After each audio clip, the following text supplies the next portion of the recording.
Our presentation today is protecting your practice against and responding to ransomware attacks.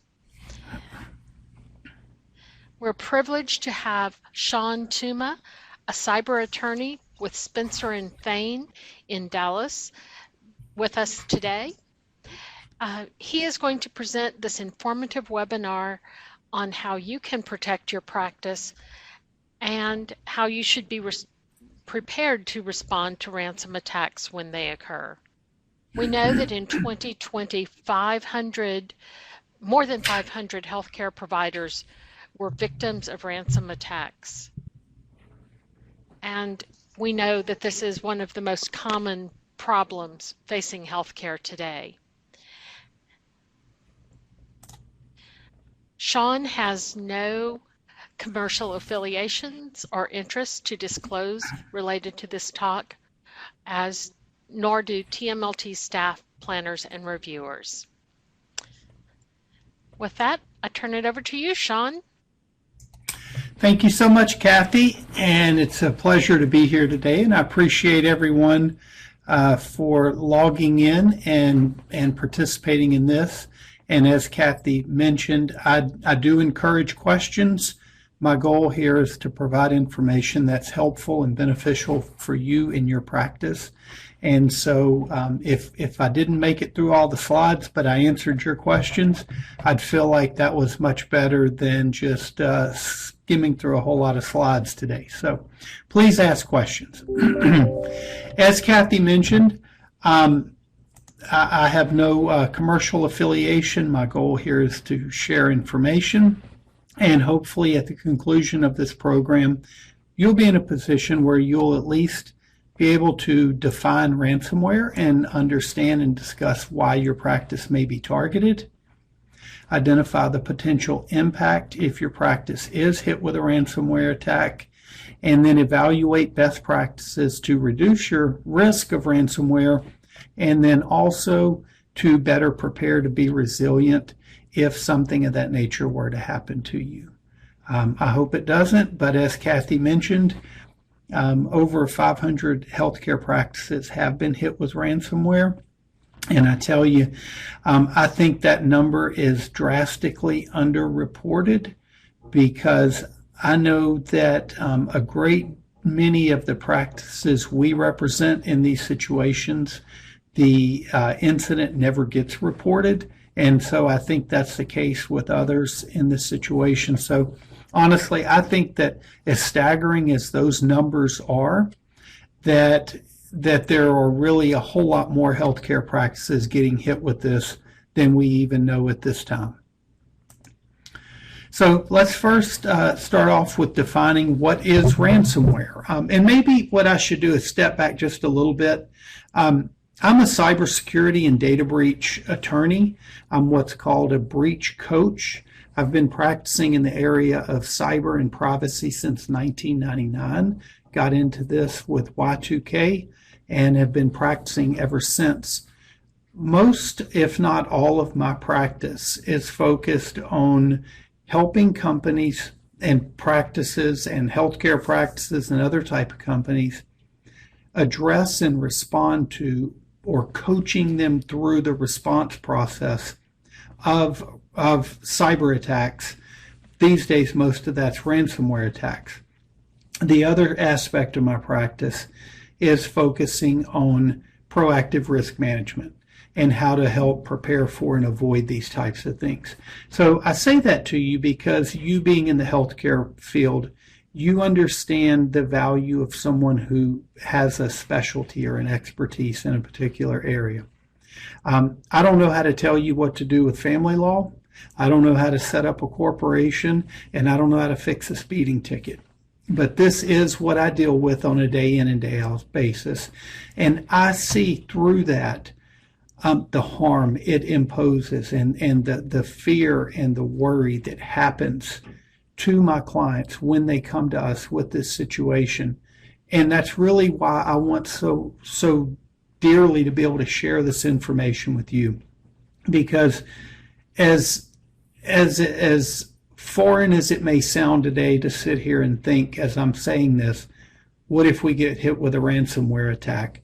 The minute you see that attack happens, your heart stops, your fear takes over, and you begin to have what happens to my patients and my practice flash before your eyes. And so I really hope that everyone will not just hear what I'm saying, but stop and feel for a moment what it would feel like if you were in that position, because there are a lot of things you can do to help avoid it and a lot of things you can do to prepare for if it happens. And that's what I'm hoping we'll get out of this today. So what is a ransomware attack? It's simply malicious software that gets into your computer network, and that the threat actors, which is what we call the attackers or the hackers or the criminals, however you want to refer to them, we call them threat actors, that they use to encrypt your network and your data and deny you access to that data and therefore your network until you pay a ransom. Now, I remember back after the Target and Home Depot data breaches in 2013, 2014, I would go around talking to companies and people, and I'd tell them you need to be focused on cybersecurity and this threat of data breach. And they all said, Sean, we're not Target, we're not Home Depot, we're not a big sophisticated company. We don't have valuable information. Nobody's looking for us, or whatever else reason they would give to try to justify why they didn't feel like this was a threat to them. And it was false then, but it's even more false now, because see, with ransomware, the hackers don't care how valuable your data is. What they know is, at least through the extortion angle with encryption, they know that you need your data. You need your billing software. You need your EMR. You need your scheduling software. You need all of these things, your tools, your equipment, to function, to be able to treat your patients and run your practice. And they know that. And so they know if they can take that ability away from you so that you cannot do those things, you will pay them money to get it back. That's the essence of ransomware. It is extortion, plain and simple. And so what they do is if you're not in a position to respond, protect against, and recover from this, they hold this hostage with the threat that if you don't pay us back or pay us money, we're not going to give you back the decryption keys to decrypt your data and restore your network. Now, a couple of important points here. This encryption that is used is so strong that even the U.S. government's most powerful computers can't break that encryption. So the notion that we're going to get someone to come in and forcefully break that encryption is absolutely false. That will not happen. When you get hit with an encryption-based ransomware attack, you only have two options. One, hopefully you have viable backups that can be restored. If you have those backups in place and they can be restored, then that's what you will do in most cases. The second is, if you don't have those backups, you only have one option other than shutting down your practice. And that is, you have to negotiate with these threat actors and pay them in Bitcoin and hope that they come through and actually do the decryption, that they give you the keys. And as we go through this more, I'm going to talk more about that process and how it's a fairly reliable process, because they're in business. This isn't personal to them. They want money, and they know that their business model requires that they follow through with their commitments, as nasty as that may sound to say. But still, you don't want to be in that position, because there are cases when we do everything right in the response and the recovery, and for some reason they just can't get it decrypted, and there are no options then to recover that data.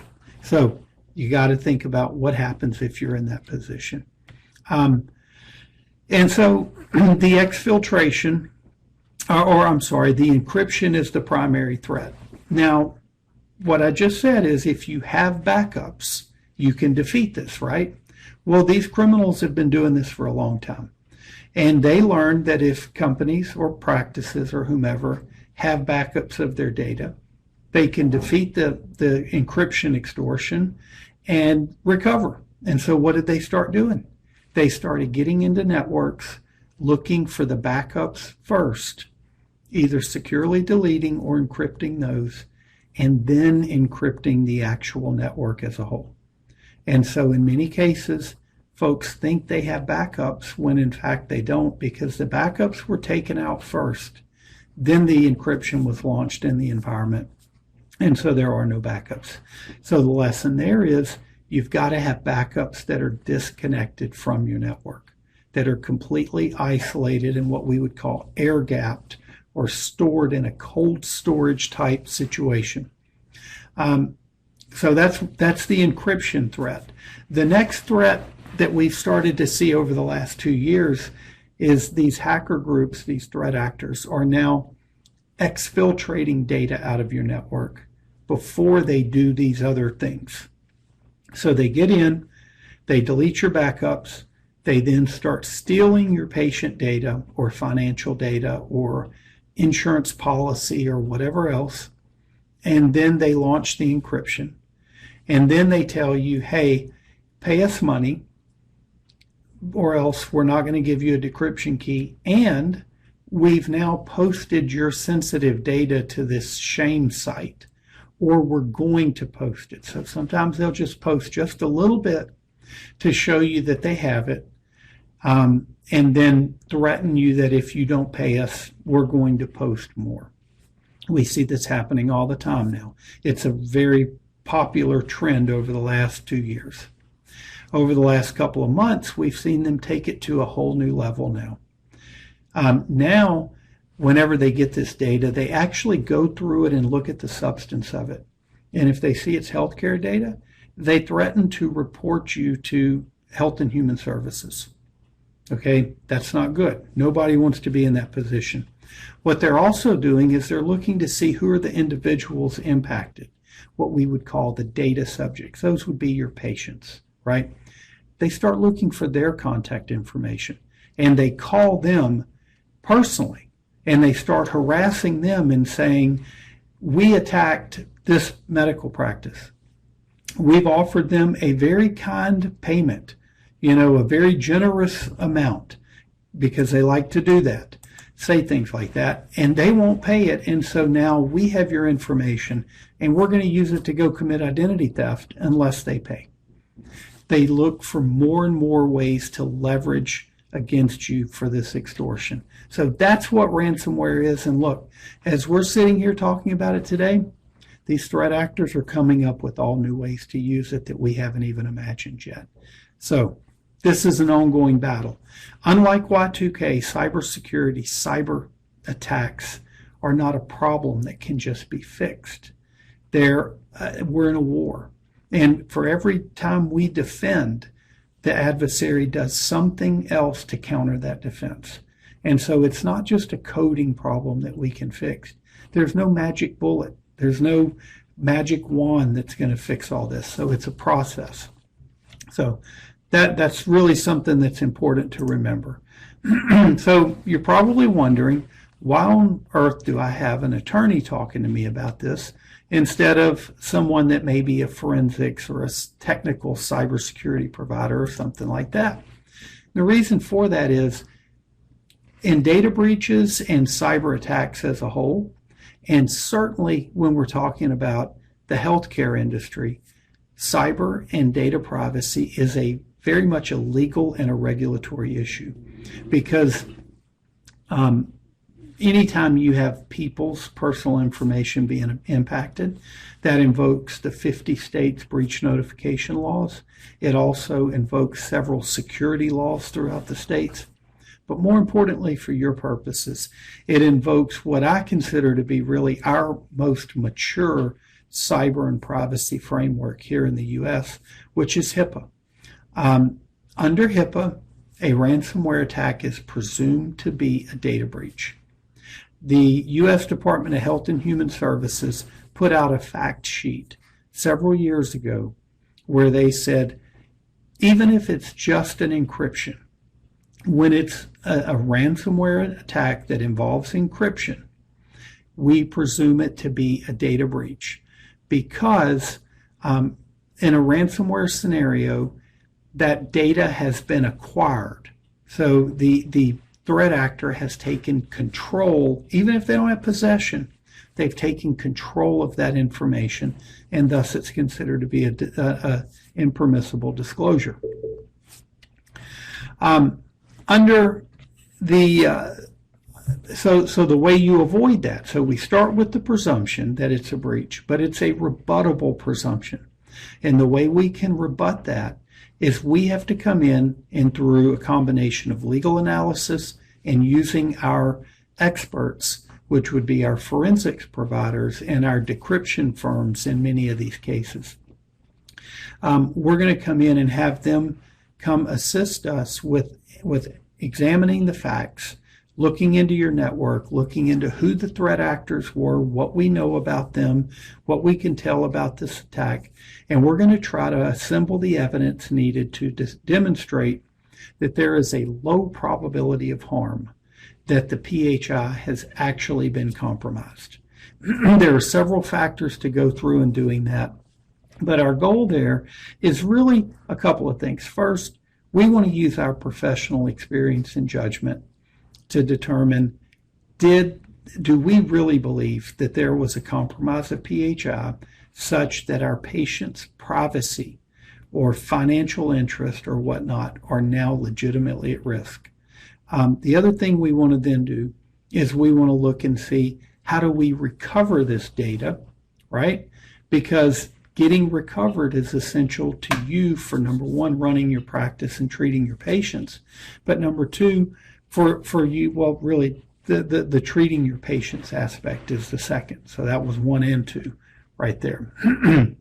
But our goal is to try and demonstrate that this was not a breach so that you do not then have to go through the reporting and the notification process by sending out all of these letters to your patients and by having to post it on, statewide media, post it on your website, and then report it to the Secretary of Health and Human Services, which will then most likely, certainly if you're over 500 patients impacted, trigger a follow-up inquiry from the Office of Civil Rights, which is where these cases lead. So how do we rebut that presumption by showing a low probability of harm? We do that through a risk assessment that considers 4 basic factors. Nature and extent of PHI involved, how sensitive were the identifiers? That's a really important question. Who was the threat actor that was involved? So we're going to look at intelligence that we're able to gather about this group. Are they known to exfiltrate data? Or are they known to only come in and quickly hit the network, encrypt it, and try to get money that way? Are they telling us they stole data, or did they not? How long were they in your network? All of these types of things we're going to be looking at. We're going to be looking to see whether forensics can show us whether PHI was actually acquired and viewed, or was it not? A lot of times we're in the gray area on these things. It's rare that we have evidence to show every single point.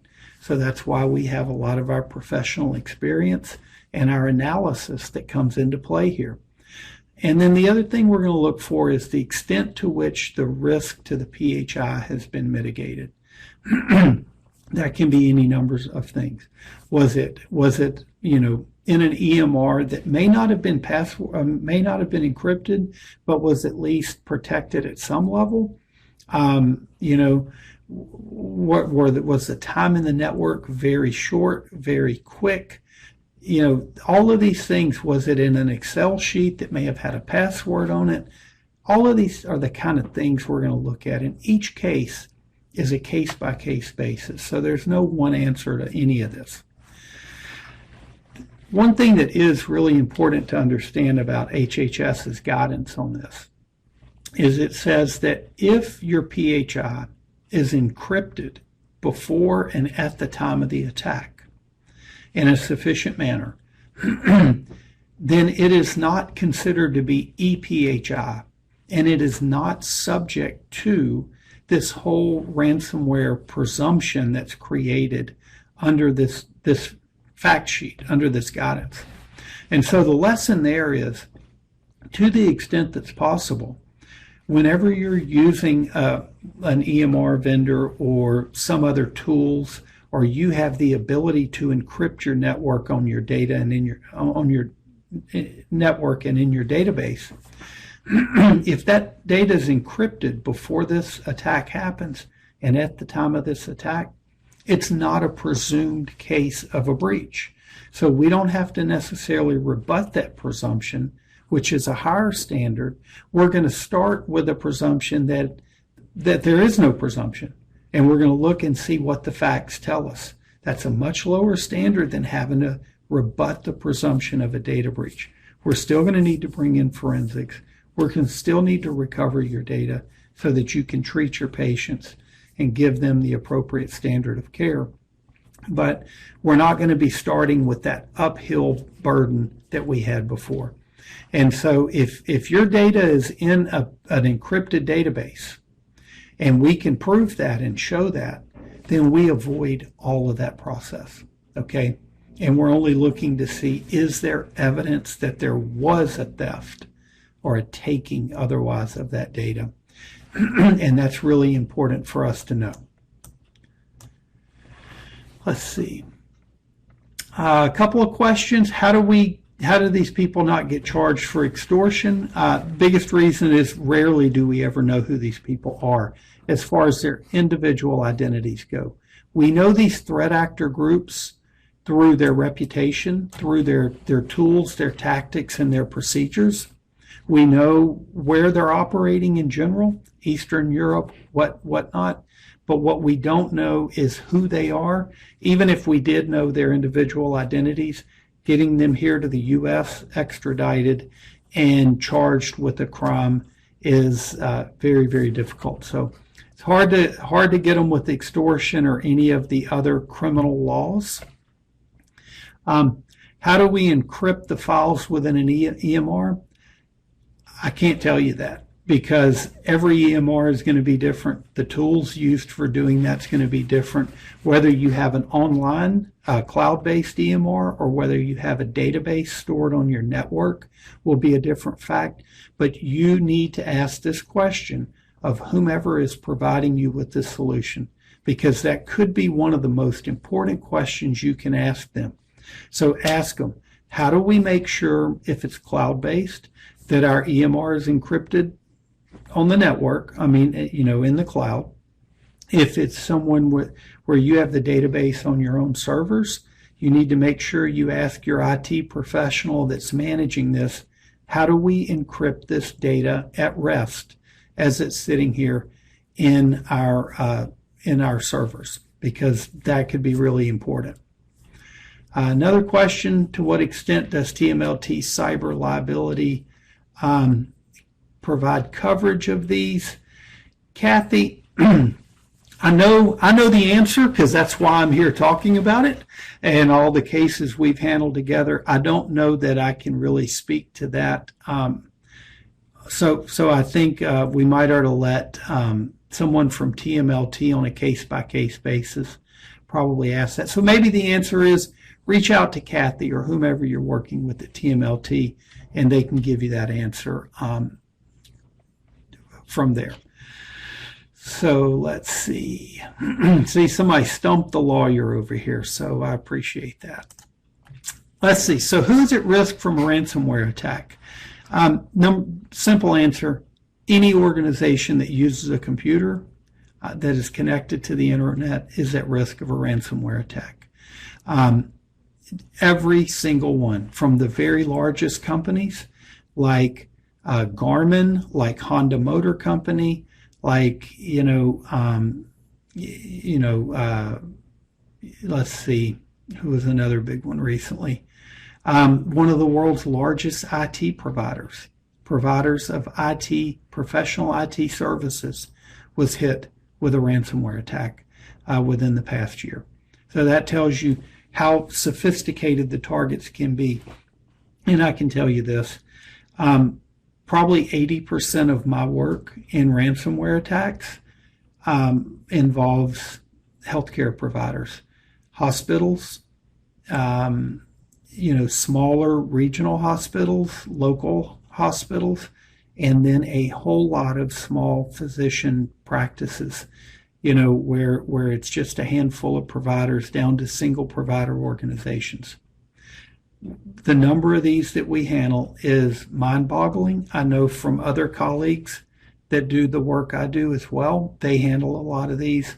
So any and every type of organization is at risk. And one thing people need to understand, in most cases, these attackers are not looking for your organization in particular.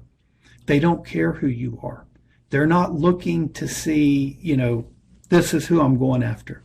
What they're doing is they're running tools that scan the internet and look for vulnerabilities. They're just looking for opportunities.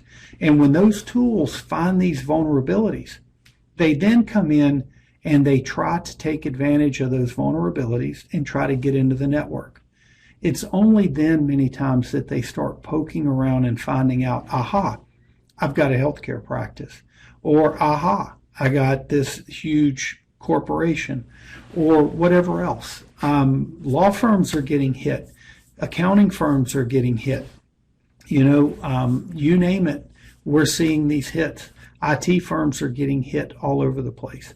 And so the real answer to that is everybody's at risk, and your practice as well.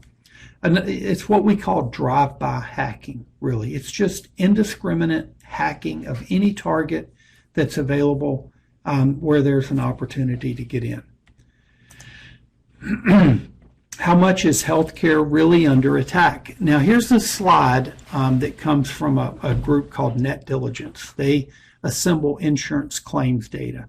I'm of the belief that insurance claims data is really the most insightful and knowledgeable information that we have on the number of attacks that are happening. The reason I say that is security firms that prepare this data to show the number of attacks have a vested interest in showing stuff that their tools are going to protect against, right? It's simple money. They want to sell products and tools. They're going to show you the data that they can get that either comes from their tools, which not everybody's using, or that fits their tools. So I don't put a whole lot of faith in that. I put a ton of faith in my friends at the FBI and in our federal law enforcement. They are doing an absolutely amazing job, and they're doing the best they can under the circumstances. But the information they're reporting is based upon the number of attacks that are reported to them. And what I know is most companies that have these attacks aren't reporting them to law enforcement. We always encourage it in most cases, but there are some cases that the clients simply refuse.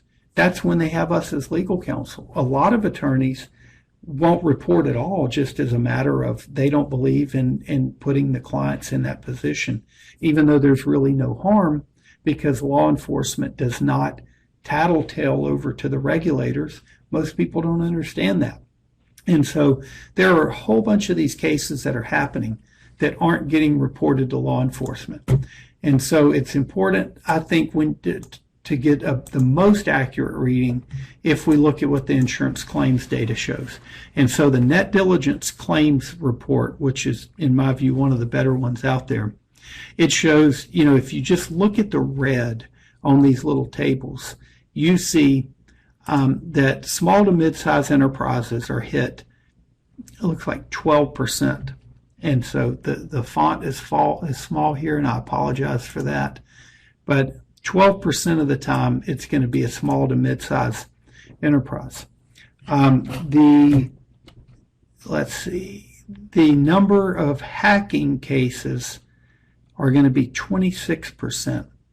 And then if you look over to the business sector, you see that of those, 28% of those are going to be healthcare. 28% of those that are reported are in healthcare. And of the large company, again, 28% of those are going to be in healthcare. So healthcare is under attack. I don't know why necessarily. I mean, I know the cases get reported a whole lot more, but also there's the legal and regulatory issues about HHS that we talked about under HIPAA that trigger a lot of this.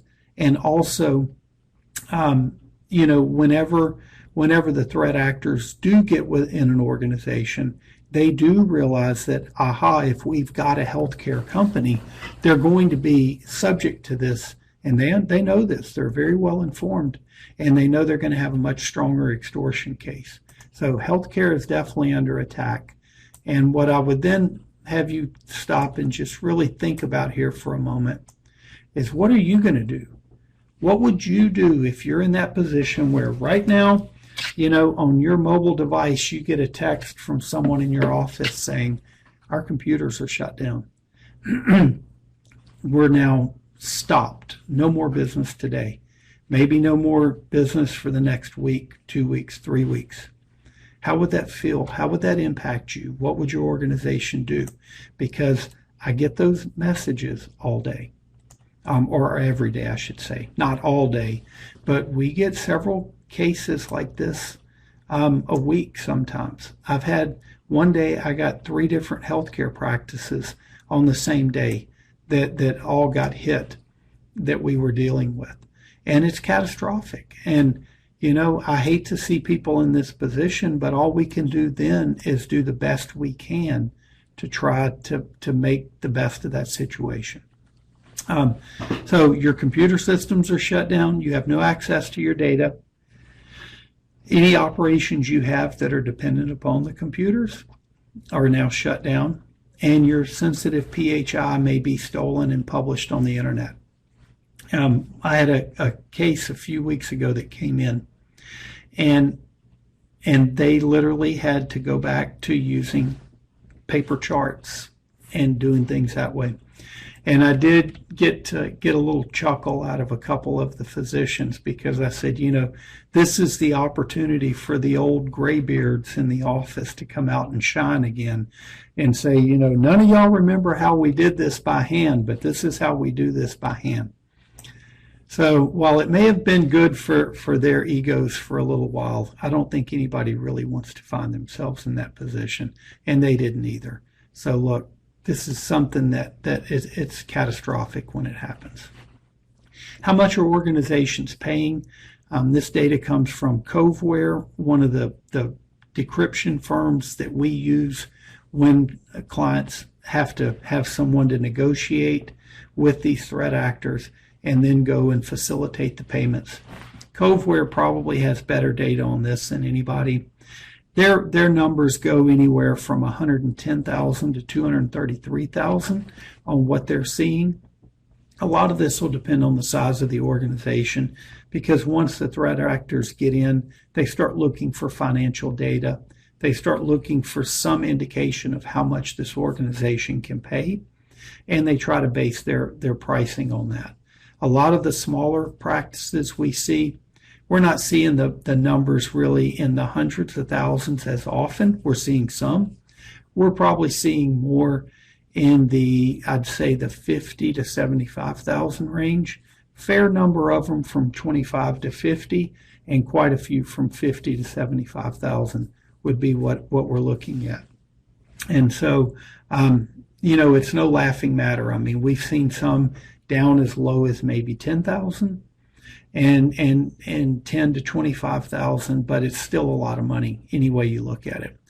And then, the other thing before I jump from there is to say, you've also got all of these other professional service providers you've got to bring in. And we as breach coaches, we don't work for free. We bill our time, and our bills get factored in on top of this payment amount.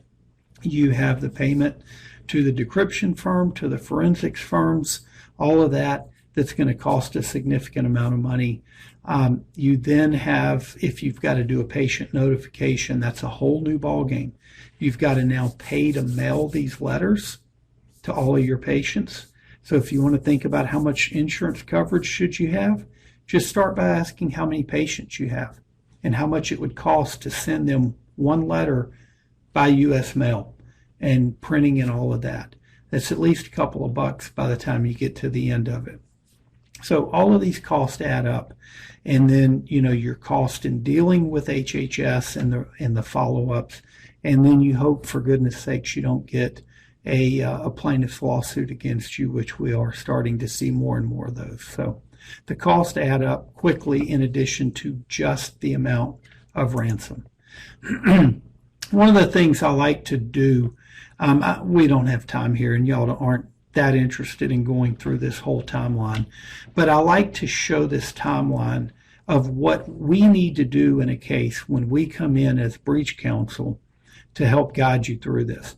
And as you can see, I've got it broken down to all the things you need to do within your first hour of discovering this, then within your first 12 hours, and then from there within the next 12 to 72 hours, then within the next 8 hours, within the next 12 to 72 hours on top of that.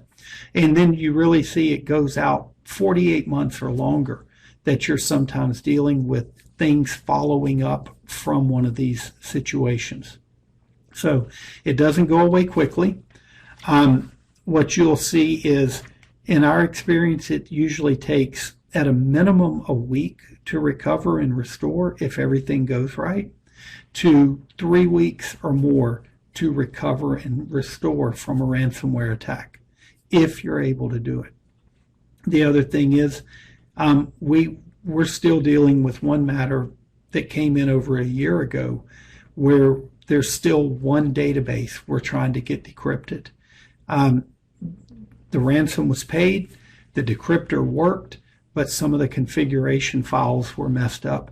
And so we're trying to go back to whoever wrote that database in the beginning to get them to help with rewriting some of that functionality because the company was no longer in business. So the complexities that can come from these things, they just spiral out of control. In the interest of time, I'm not going to go through all this. I will say one of the most important points of all this, a couple things that are most important. Whenever you have an IT person that comes on the scene and says, I'm here to help, do not let them wipe your drives, because they're going to think they have backups. They're not going to know that their backups have probably already been taken out. Okay? They won't be able to back up or restore from backups. If they wipe your drives, let's say you've got a good insurance policy that's going to pay for all of our work and they're going to pay that ransom. What good does it do to pay the ransom if you have nothing to decrypt? They've just taken away your ability to decrypt down the road. Do not let them come in and wipe your drives. Number two, do not start communicating with the threat actor, because when we come in and get involved, we're going to bring in a company like a Coveware or a Tetra Defense or one of these other experts at doing that type of thing. They're going to take over those communications. And so you're going to want the professionals do the communications, even though they're going to pretend they're you in your practice. Next most important thing I can tell you is you got to be on the phone and notify your insurance carrier ASAP. Because many times what's going to bring people like us into the game, if you will, is your insurance carrier. And so you got to let them know right off the bat. You got to start getting approvals for a lot of these things, and you got to get this claim on file so that all the things that need to be done can be done properly. And a lot of times your insurance policy is going to dictate or at least make recommendations on who you're going to need to use for all these vendors. Now, I know what you're thinking. You're thinking, oh my goodness, it's like the old car body shop thing. It's nothing like that. Your insurance wants to make sure you're using the best providers out there, because that's how you keep a small claim, and not let it spiral into a huge claim. And you got to make sure this is a very specialized area even for your forensics and your security teams, you got to make sure they're experts at doing this and they know how to work in this incident response process. So you want to get that notice out there and get them involved as quickly as possible. Next, you're going to want to make sure you get the appropriate security team into your environment, because somebody bad's now gotten into it. You need true experts who know how to do battle with these people to get them out. Because if you're trying to restore and recover and they're still in your environment, and we've had those cases where it's happened, it is bad, bad, bad. You don't want to be in that position. So download these slides, take a look at this timeline, go through it with your team, and talk about how do we do all of these things that need to be done? How do we prepare for this? Because these are all the steps in a very simplified form that need to take place in a very quick amount of time. That's why your preparation is so critical. Your planning and your preparation with this in sight. What are the most common causes of ransomware attacks? So I've done all the scaring part, right? Sorry, but it's important to recognize what you're dealing with here. Remote desktop protocol. When I get a new matter for a small provider, I say small, I'm talking about under 100 usually, I can almost guarantee you there was remote desktop protocol being used in their environment. And I'm going to get on the phone with their IT guy.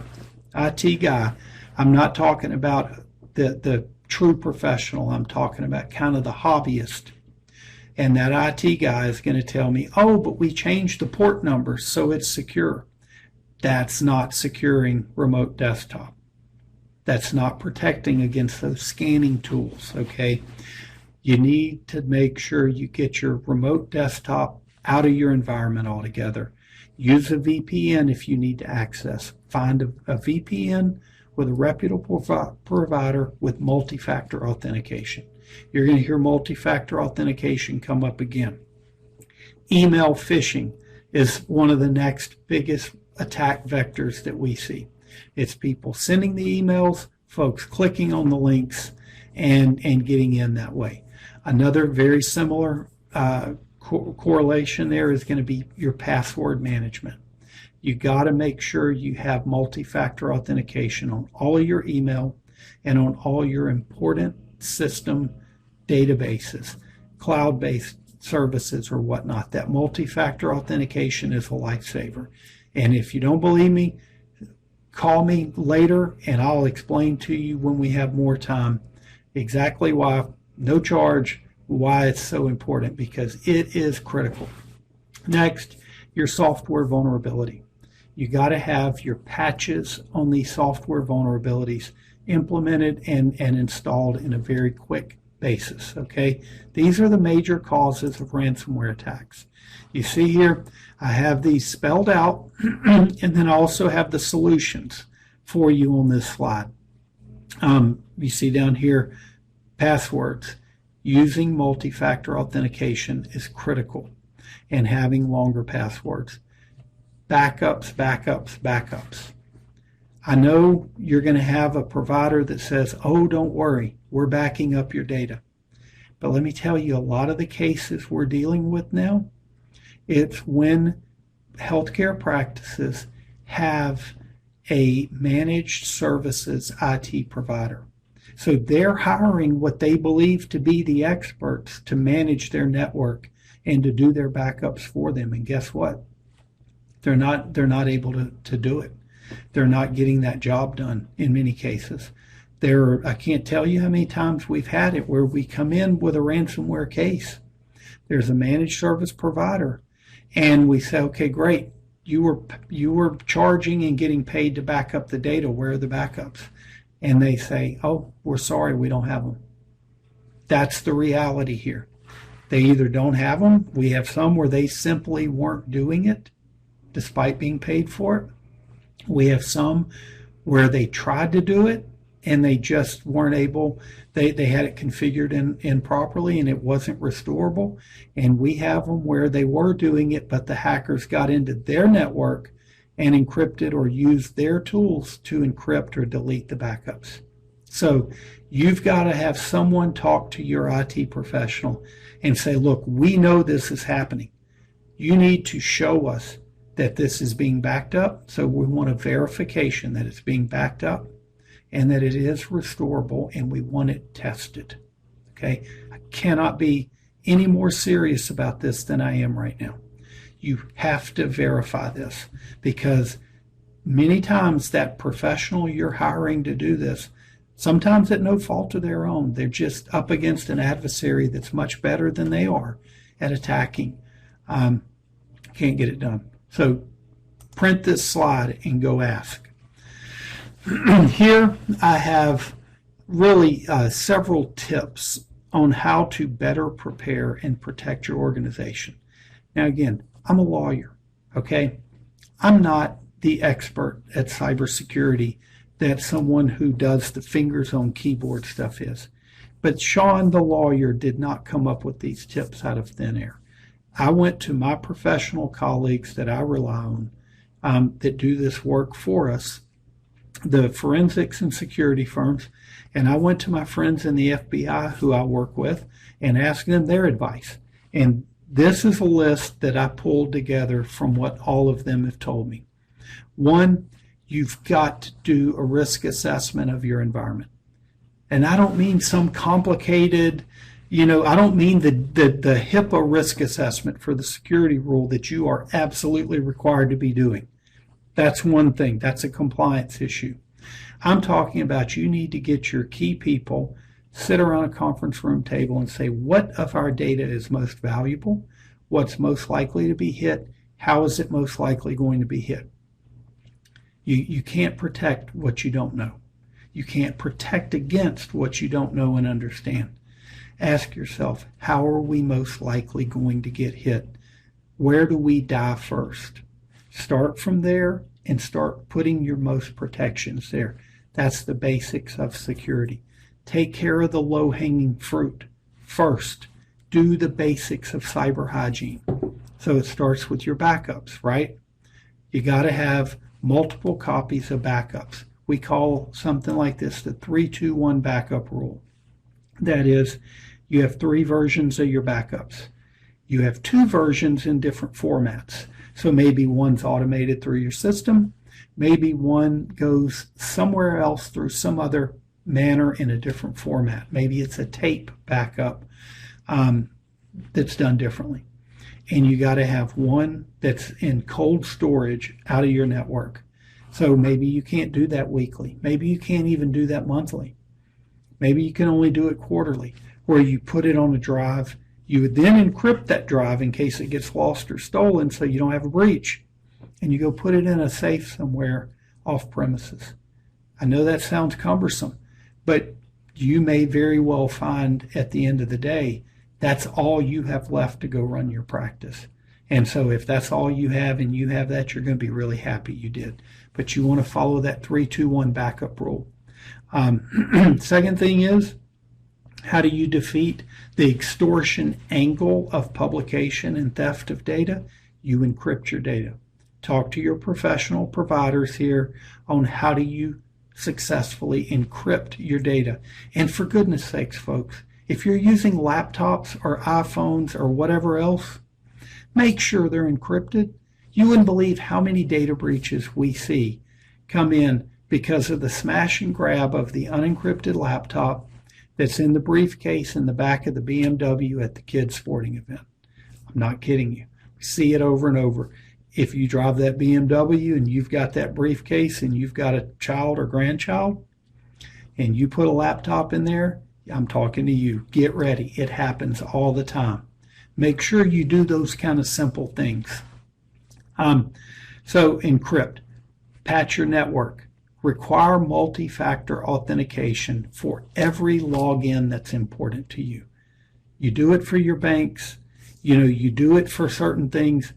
You got to have it everywhere you can possibly get it, because what that does is that keeps the situation where your username and password, which is your email and your password, and heaven forbid, don't use clinic, don't use, I've had them. Don't use the name of your practice. Don't use these things that you've used over and over and over. When they get compromised, if someone tries to use that to log in to that database or that service account, if you require multi-factor authentication, it won't work. It's now got to go through a second layer of either an app or a text message or something like that to get in. This saves you so much trouble. You got to do this. Require cybersecurity and phishing training within your organization. So I know you've got HIPAA compliance and all of that stuff. You need a cyber and privacy training, phishing training component to go with that to keep people from clicking on links. Take away your admin accounts where you don't need them. So many of the cases we see, people get in through RDP, they find the admin account, and once they've got that admin account, boom, they take over, right? Get rid of the admin accounts that you don't need. Have one that can be used, have it protected by multi-factor, and have it only used when admin things need to take place. Not everybody needs full access to everything. Have a good firewall, have good endpoint encryption, have an endpoint detection and response tool if possible. I know they can be expensive, but they are very, very, very good. Okay? There are more details here that you can go through, like the RDP and whatnot. It gets a little more complicated as we go forward. One thing you definitely want to do is have an incident response plan and a business continuity plan, and regularly exercise them both. This is how you prepare to be resilient. So what do we do if it happens? Let's plan for that. What you're going to find is if you spend a lot of time planning and preparing that, you're going to take care of a lot of the easier things that would have led to this problem in the first place, and you're going to be more secure. Have your network segmented. If you keep old data that you don't use on a regular basis, I want you to remember this slogan. It's mine. I came up with it. Data is the hot potato. Okay, repeat that after me. Data is the hot potato. Data is risk. Wherever there's data, there is risk. If you don't need data on your network, get it off. Put it on a computer and a drive somewhere that's not connected to the network. Because if you have a patient notification and you have 10,000 records of active patients and you have 50,000 records of patients going back to the beginning of your practice that you don't need to access but maybe once a year, you have a 60,000 record patient breach on your hands when you could have easily had a 10,000 record patient breach on your hands. Get rid of the data, secure it, and protect it when you don't need it. Have good, reputable, dependable third-party security providers. So what do I, as a breach coach, want people to be thinking about right now on how to prepare for this? You got to sit down and do that brainstorming of what are our greatest risks. You got to think about that. You got to have an incident response plan. Okay? I don't mean that impressive tabbed binder with the index and the color-coded charts and all that stuff that compliance needs to see. Regulators like to see that. I mean, have something that's effective in a real-world crisis scenario when the building's on fire, theoretically, and you don't know what else to do. One page of key information, your insurance carrier, your policy number, and your phone number, right? You need, if it's on your network and your network's encrypted, that doesn't do you any good. You need it on a one-pager somewhere. Who's your breach coach? You got to have their name, their phone number, okay? And they need to also be approved or at least working with your insurance carrier. Who's your forensics firm? Who's going to be, the PR firm if you may need them, if you have an ongoing active relationship? Who is your IT provider, your cloud services provider? Maybe even if you have a voice over internet phone, who's your phone provider? Those are the key things you're going to need to know if you're in a crisis. More importantly, who on your internal team is responsible for this and who needs this information internally, right? Is it your office administrator, your internal IT provider, maybe your risk manager, whomever? put their name, put their home phone, their office phone, their cell phone, all of this stuff so you can get the people you need when you need them. And here's the tip. Set up a text message group right now for that key team, that incident response, security incident response team right now. Send them a message and say, hey, if we ever need each other, we can get each other in a moment's notice. Okay? Have redundancies for these roles. Determine who's going to be your head coach, who's going to make these key decisions if or when it ever happens, and make sure you have this contact information handy. If you have third-party relationships that you already know, if you already have a cybersecurity firm, if you already have someone that's a qualified forensics firm, start the process now with that relationship of making sure they know you're going to call them when you need them. Make sure they're approved under your insurance policy so that if you need them, you don't have to then start working on that approval process, because that takes time. And in that crisis, you don't have time to waste. If you have experienced legal counsel in this area, reach out to them and let them know, hey, we've worked in this area for years. We're going to need your help if this is to happen. I want to make sure we've got you approved and ready to go. These are all things you can do now to be prepared when that time comes. Reach out to your insurance company that provides you with this coverage, because what a lot of people don't understand is your insurance carrier wants to help reduce your risk by helping you be more secure and more prepared. And they'll have a lot of resources available oftentimes that you'll be able to use to help with this. That's not going to cost you anything. It's just putting in the time and asking the questions, taking it seriously. And so really that leads me to what can you do today? Understand how ransomware works, how those leverage points are.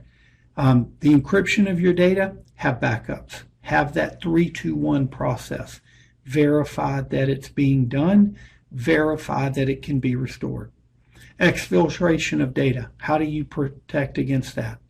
You just encrypt your data so that if somebody gets it, it's worthless to them. And then you build your defenses around that sensitive data. So whatever is your most sensitive data, you protect the most. I know that's easy for Sean the lawyer to say, but that's what you have professional providers for. Understand how to avoid the HIPAA requirements, the presumption, and a lot of that goes to your encryption, working with your EMR provider to make sure that they're properly encrypting it and that it can be verified after the fact. If they tell you that it's done, great. Hey, send me the technical specifications so we can put it in our file so that if we ever find ourselves in this position, we have it right here to show, and put that EMR provider and all those other key providers you need to work with on that one pager and have their contact information. And then, with that, I can say I think we're at the end. Kathy, I went right to the time, and I apologize for that, but sorry, we lawyers like to talk. No worries. Thank you again, Sean, for sharing your incredibly valuable information, your experience, and your perspective with us today. Thank you to everyone who joined us for the webinar. Your feedback is important to us, and so we'll be launching the CME evaluation. It will be in your browser when we conclude the program, or you can click on the word CME evaluation on the screen and launch it yourself. The slides are available for download, and if you have difficulties getting those, or if you have any questions after the webinar, are specifically regarding insurance specific to TMLT, feel free to send those to consulting@tmlt.org, and someone from our consulting team will certainly either provide you that information or send it to the appropriate person for that. Let's see, a couple of very, very nice thank yous, Sean, very informative. We appreciate those positive comments. It's always a fine balance between trying to talk about sometimes complex things and in a not too complex way. As far as the CME, let me go ahead and launch the evaluation, and that should open in your in your browser. And at the conclusion of the presentation, our CME staff will start preparing those certificates, and they will email those out as soon as they are available. I'm going to do one last call for questions. Thanks everyone for hanging in there. I know it was a long presentation, but it was great information. I'm not seeing any additional questions, Sean. So again, thank you. And to everyone out there, please download the slides or email us and ask for a copy of the slides so that you can have something to use sort of as a checklist with those last few slides of things that you should be looking at and doing. Thank you, Kathy. And if someone wants to reach out to me directly, they can feel more than welcome to. I'm happy to, answer questions as well. Thanks, Sean. And yes, your information is on the screen now. So everyone have a great afternoon, and hope you can join us next month. Our topic is cybersecurity basics, sort of a follow-up to today.